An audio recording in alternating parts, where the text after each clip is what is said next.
My name's Grace. I'm just your regular woman, but life's thrown some curveballs my way. I guess I should start from the beginning.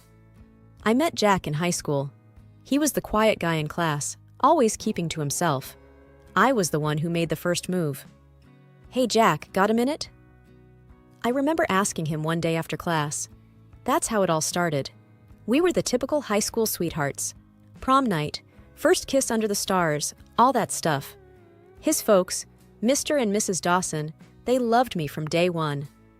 "Grace, you're just the kind of girl we hoped Jack would find," Mrs. Dawson used to say. I felt like part of their family. The only person who didn't seem too thrilled was my younger sister Lily. She's 4 years younger than me, but we never really got along. I remember catching her staring at Jack with this, I don't know, this longing look in her eyes. But I shrugged it off. Sisters, right? Jack and I got married when we were both 23. I had just finished college and started working as an economist. Jack took a job as a security guard. It wasn't much, but we were happy, or so I thought. A year into our marriage, our twins, Alex and Ben, were born.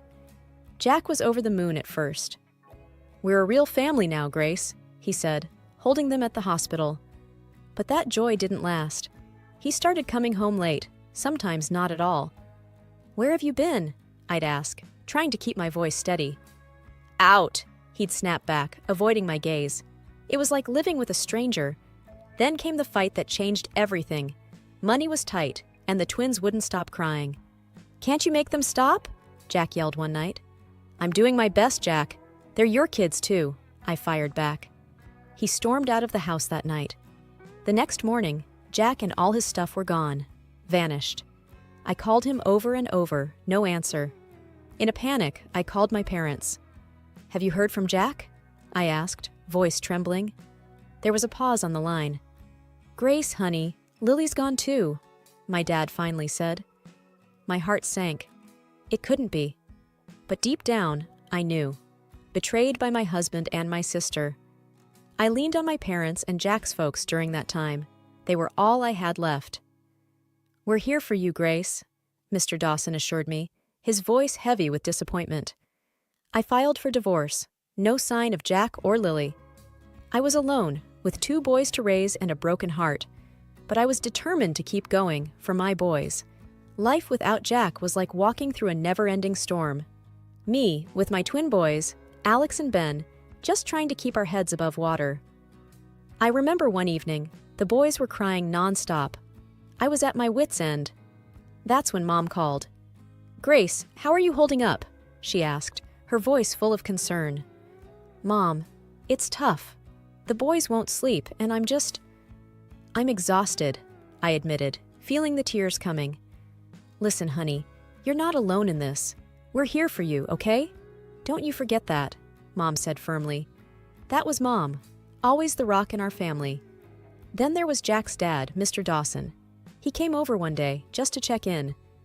"Grace, I want you to know, we're just as upset with Jack as you are. You're still family to us," he said, sitting on our worn-out couch, looking around the small apartment I could barely afford. I just nodded, not trusting my voice. Mr. Dawson always had a way of making me feel like I wasn't a total failure. But the reality was, money was tight, real tight. I remember going through the bills, feeling like I was drowning. "How am I going to do this?" I whispered to myself. My dad came by one weekend to help out. He saw the stack of bills on the kitchen table. "Grace, you know we can help you out with this, right?" he said, his brow furrowed with worry. "I know, Dad. I want to do this on my own. I have to," I replied, trying to sound more confident than I felt. As the days turned into weeks, and the weeks into months, I settled into a routine. It was hard, no doubt about it. But every time I looked at Alex and Ben, with their big, innocent eyes, I knew I had to keep going. They were my world now, my everything. One day, after a particularly rough night, I dropped the boys off at my parents' place for a few hours. Just needed some time to breathe, you know? I sat in the park, watching other families. Kids running around, laughing. Parents watching over them, smiles on their faces. It hit me then, how much my life had changed. How much I had lost. But then I thought about what I still had. My boys. My family. a fighting spirit. I wiped away the tears, stood up, and walked back to my parents' house. I was Grace, single mom to two amazing boys, and I was going to make it, come hell or high water. Life was a roller coaster, and I was hanging on, trying not to fall off. Then one day, Mr. Dawson, Jack's dad, came over with an offer that could change everything. "Grace, I've been thinking," he started, looking a bit uncomfortable in our tiny living room. "I've got some savings, around 100,000. I want to give it to you, for the boys." I was speechless for a second. "Mr. Dawson, that's a lot of money. But I can't just take it," I replied, feeling overwhelmed. He waved a hand dismissively. "It's for my grandson's future, Grace. No strings attached." His generosity was touching, but an idea was forming in my mind. "Mr. Dawson, what if we use that money to start a business? Something that can give us all a steady income?" He raised an eyebrow. "What kind of business?" "A pastry shop," I said, the idea growing in my mind. "Your wife, Anne, she's an amazing baker. Remember those cakes she used to make for the church bake sales?" Mr. Dawson chuckled. "Yeah, she always had a knack for baking, but she's been out of that game for a long time." "Well, maybe it's time for her to get back in," I suggested, feeling a spark of excitement. The next step was talking to Mrs. Dawson, Anne. I went over to their house the following day. "Anne, I have a proposal for you," I said as we sat in her cozy kitchen. "How would you feel about starting a pastry shop? You bake, I'll handle the finances, and George can manage the front end." Anne looked surprised. "Me? A pastry chef again? Oh, I don't know, Grace. It's been ages." "You still got it, Anne. I know it," I encouraged her, hoping she'd see the potential. After a bit of convincing, Anne warmed up to the idea. "Well, it has always been a dream of mine," she admitted with a smile. We worked out the details over the next few weeks, found a little spot downtown that was perfect for the shop. We all put in the work, painting, decorating, getting everything ready. Opening day was a whirlwind. I stood behind the counter, watching as people poured in, drawn by the smell of fresh pastries and Anne's reputation. "Grace, we're doing it! We're actually doing it!" Anne said, her face flushed with excitement as she took a brief break from the kitchen. I smiled, feeling a sense of pride I hadn't felt in a long time. "We sure are, Anne. We sure are." It was more than just a business. It was a new beginning, a chance to build something of my own, and I was ready for it. The pastry shop, Sweet Beginnings, was more than just a new venture. It became our world. The early mornings, the endless baking, the constant hum of the oven, it was exhausting but exhilarating. Anne was in her element in the kitchen. "Grace, I need more sugar," she'd call out, her voice muffled by the mixer's whir. I'd dash to the storeroom, lugging back a heavy bag of sugar. "Here you go, Chef Anne," I'd tease, dropping the bag with a thud. George, Mr. Dawson, was the charm behind the counter. "You must try our apple pie, best in town," he'd boast to the customers, who lapped up every word. He had a knack for making everyone feel special. The shop was bustling from dawn till dusk. People came for the pastries, but stayed for the warmth. We became a fixture in the community. Regulars would drop by, not just for a bite, but for a chat. "Grace, how do you manage all this?" One of our regulars, Mrs. Jenkins, asked me one busy afternoon. "It's a lot, but I've got a great team," I replied, gesturing towards Anne and George, who were sharing a laugh over a batch of burnt cookies. But it wasn't all smooth sailing. There were days when the dough just wouldn't rise, or when a new recipe turned into a disaster. "Back to the drawing board," Anne would say, undeterred by the setback. One day, we faced our first big crisis. The oven broke down in the middle of a huge order. "What are we going to do?" Anne panicked, her hands covered in flour. I took a deep breath. "We'll figure it out, Anne. We always do." And we did. We borrowed the bakery's oven down the street and worked through the night. The order was delivered on time, and our reputation for reliability was cemented. As months passed, Sweet Beginnings grew in popularity. We had to hire extra help. I interviewed a bunch of local kids and hired two, a shy girl named Sarah and a lanky boy named Tom. They were green but eager to learn. "Keep an eye on the cupcakes, Sarah," They burn easily, Anne instructed, showing her the ropes. Tom was put on cleaning duty initially, but he soon showed a keen interest in baking. "Can I try making the dough?" he asked one day, his eyes bright with curiosity. "Why not? Let's see what you've got, Tom," Anne replied, handing him the apron. My days were filled with numbers, orders, and managing the staff. I rarely got a moment to sit down. But when I did, I'd watch the life we had built. The customers enjoying their treats, the laughter from the kitchen, the sense of community. It was overwhelming at times. My parents were regular visitors. "You've turned this place around, Grace," my dad said one day, looking around proudly. "It's not just me, Dad. It's all of us," I replied, feeling a sense of team pride. As the first anniversary of Sweet Beginnings approached, we planned something special. A big sale, free samples, the works. The shop was packed, the line stretching out the door. "Can't believe it's been a year," George said, wiping his brow as he served another customer. "It feels like just yesterday we were painting these walls," Anne added, taking a rare break from the kitchen. That night, after the last customer had left and the shop was cleaned, we sat down, exhausted but happy. "To 1 year of sweet beginnings and many more to come," I toasted, raising my coffee cup. "To family," George added, his voice thick with emotion. "To dreams," Anne said, smiling. We clinked our cups, the sound echoing in the empty shop. I looked at Anne and George, not just as my in-laws, but as my partners, my supporters, my family. Life at the pastry shop was chugging along just fine. We opened several branches in neighboring towns. It was difficult, but we managed. Once again. Then one day, out of the blue, my past decided to make a comeback. I was checking the shop's social media when I saw a message request. It was from Lily, my sister. My heart skipped a beat. I hadn't heard from her since she ran off with Jack. "Living the dream with your ex, sis," read the message, followed by a photo of her and Jack lounging on some exotic beach. I felt a mix of anger and disbelief. "Why now?" I muttered to myself. I tried to ignore it, but she kept sending more messages, each one a slap in the face. "Look at us, Grace. This could have been you, but you were too busy playing shopkeeper," another message taunted. I was boiling inside. During my break, I called Mom. "You won't believe who's messaged me," I said, trying to keep my voice steady. "Lily?" Mom guessed, her tone weary. "What does she want now?" "Just rubbing her fancy life in my face," I replied, scrolling through Lily's messages filled with pictures of her and Jack. "Don't let her get to you, Grace. She's just trying to provoke you," Mom advised. I knew she was right, but it was hard to swallow. That evening, I talked to George about it. "Can you believe it?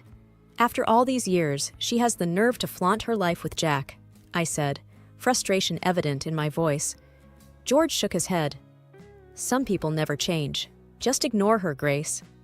But ignoring her was easier said than done. Every new message from Lily was like a thorn pricking me. Pictures of fancy dinners, luxury hotels, endless bragging. It was too much. One day, I finally snapped. "What do you want, Lily? Why are you doing this?" I typed back, my fingers trembling with anger. Her reply was quick. "Just showing you what you're missing out on. It's not too late to join the fun side of life, Grace." I stared at the screen, my mind racing. Join her? After everything she had done? "No thanks. I've got everything I need right here," I typed back, trying to sound more confident than I felt. She sent a laughing emoji in response. "Suit yourself. Enjoy your little bakery." I blocked her. It felt like the only way to stop her poison from seeping into my life.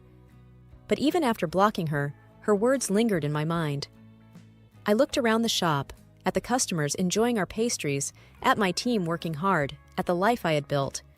Lily could keep her so-called glamorous life. I had something real, something I was proud of. But her messages left a sour taste in my mouth. It was a reminder that no matter how far you go, the past has a way of catching up with you. I just hoped it wouldn't catch up any further. The sting of betrayal from Lily's messages lingered in my mind. I knew I had to do something, but I wasn't sure what. That's when George, my father-in-law, proposed a plan that seemed almost too daring. As we sat in the back of the pastry shop, I spilled the beans about Lily's messages. George listened, his face a mix of concern and anger. "Grace, we can't let them get away with this," he said, his voice firm. "We need to teach them a lesson." I was intrigued but cautious. "What do you have in mind?" George's eyes twinkled with mischief. "A fake will. We make them think they stand to inherit something substantial." It was a bold plan, but part of me was eager for some sort of retribution. "You think it will work?" I asked. "I'm sure of it. Greed can make people do foolish things," he replied confidently.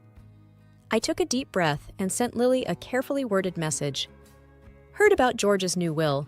Looks like you and Jack might be in for a surprise." Lily's response was swift and predictable. "What kind of surprise? Tell me more." I played along, giving away just enough to keep her interested. "Can't say much. You should come back if you don't want to miss out." Then came the call from Jack. His voice, once so familiar, now sounded distant and cold. "Grace, what's this about a will?" he asked bluntly. Hearing him after all these years, I felt a surge of emotions, but I kept my composure. "You heard right. George is considering his options," I said nonchalantly. Jack's interest was piqued. "And what about us? What are we getting?" The blunt greed in his voice was jarring. Not a single word about our sons, his own children. It was all about what he could gain. "You'll have to come back and see," I replied, keeping my tone neutral. "We'll be there," he said, before abruptly ending the call. I hung up, my heart racing. The plan was in motion, and there was no turning back. I filled George in on the conversation. "They took the bait," I said, a mix of satisfaction and nervousness in my voice. George nodded, a look of determination on his face. Let's see how far they're willing to go for greed. Over the next few days, I couldn't shake off the anxiety. What if the plan backfired? What if it made things worse? George, however, remained calm and collected. "Trust the plan, Grace. We're in control," he reassured me. As the day of their return approached, the shop buzzed with rumors. Our staff, unaware of the real reason behind Lily and Jack's return, speculated wildly. "Maybe they're coming back for good," Sarah, one of our employees, suggested. Tom, another employee, chimed in. "Or maybe they're here to cause more trouble." I tried to focus on work, but my mind kept drifting to the impending confrontation. Lily was back in town, flaunting her lavish lifestyle right in my face. "Look at all I've bought, Grace. Life's been good to us," she gloated, waving her designer bag. I tried to keep my composure. "Glad to hear it, Lily." She smirked. "Well, of course, you wouldn't understand. You're just a simple accountant." Her words stung. She didn't know the whole truth, but I bit back my response. "I'm happy with my life, Lily. That's enough for me." She scoffed. "You were always so boring, Grace. No wonder Jack left you for me." Before I could reply, George, Jack's father, stepped in. "That's enough, Lily. Let's talk about why you're really here." Jack, who had been quiet until now, spoke up. "Yeah, about the will. We're entitled to our share, right?" George looked at them both, a stern expression on his face. "Actually, there's something you should know about the confectionery business." Lily and Jack leaned in, eager. "The confectionery and its branches in other cities, they don't belong to me," George began, his voice steady. Their eyes widened in confusion. "They belong to Grace," he continued. "She's the true owner. I was just listed as the leader." Lily's face turned from smug to shocked. Jack's mouth hung open, unable to process the revelation. You're rich?" Jack stammered, his eyes darting between me and George. I nodded, a sense of satisfaction washing over me. "Yes, I am." Lily was speechless, her earlier arrogance evaporated. "And there's more," George added. "I've decided to leave all my property to my grandchildren, Grace's boys." And then Lily screamed, "What? You can't do this to us. We need money to pay off these damn debts." "Lily, shut up," Jack tried to tell her. I laughed. "Don't worry, Jack, I know everything. All your ostentatious luxury is nothing but loans, loans, and more loans." The final blow landed. Lily and Jack looked utterly defeated, their dreams of a windfall crumbling to dust. I looked at them, feeling a mix of triumph and pity. They had come back for money, only to find that their greed had led them to nothing. After Lily and Jack left the shop, their faces a picture of shock and defeat, I couldn't help but feel a mix of triumph and relief. George patted my back. "You handled that well, Grace." "I just wish it didn't have to come to this," I sighed, staring at the door they had just walked out of.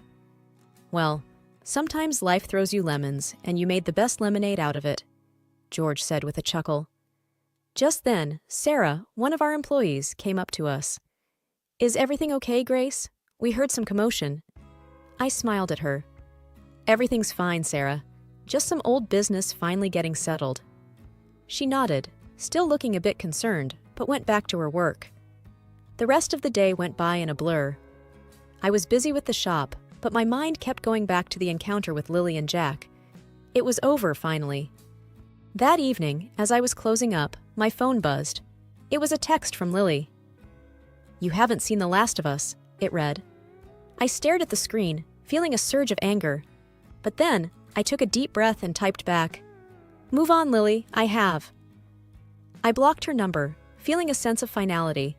It was time to let go of the past and focus on the future. As I walked home, I thought about my journey. From the heartbreak and betrayal to building a successful business and standing up for myself. It hadn't been easy, but I had come out stronger. I reached home to find my boys, Alex and Ben, playing in the living room. They ran up to me, their faces beaming. "Mommy, you're home!" I hugged them tightly, feeling an overwhelming sense of love and protection for them. "Yes, and I'm not going anywhere," I whispered. That night, as I tucked them into bed, I realized that this was my true wealth. My children, my family, my resilience. I went to bed that night with a smile on my face. I had faced my biggest fears and emerged victorious. I was no longer just Grace, the betrayed wife, or Grace, the simple accountant. I was Grace, the fighter, the survivor, the winner.